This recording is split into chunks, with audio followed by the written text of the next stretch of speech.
Қайырлы күн баршаңызға, менің каналыма қош келдіңіздер. Бүгін сіздермен өте оңай дайындалатын панкейктер дайындайтын боламыз. Керекті ингредиенттердің тізімін осы видеоның астында описаниеда жазып қалдыратын боламын. Ең алдымен ыдысымызға жұмыртқамызды саламыз, қант қосамыз, венчиктің көмегімен жақсылап араластырамыз.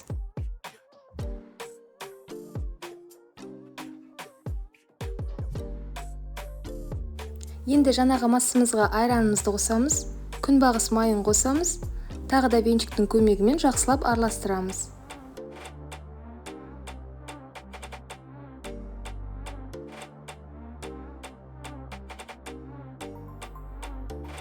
Електен өткізген ұнымызды саламыз, және де разрыхитель қосамыз. Барлығын араластырамыз.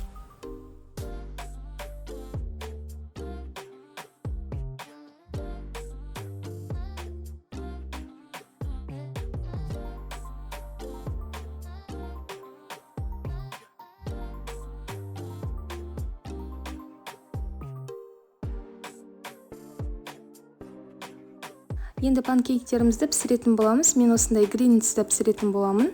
Сіздер табада пісірсеңіздер де болады. Табамызға май ештеңе жақпаймыз, солай құрғақтай пісіретін боламыз. Видеода көрсетілгендей шамамен бір ас қасықтан құйып шықсаңыздар болады.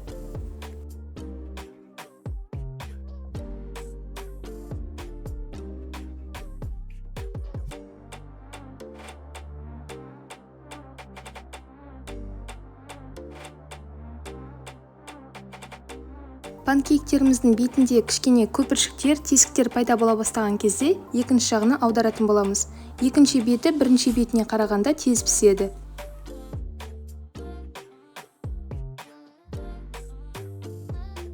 Мінекей біздің панкейктеріміз дайын болды. Өте дәмді болып шығады, әрі өте оңай дайындалады.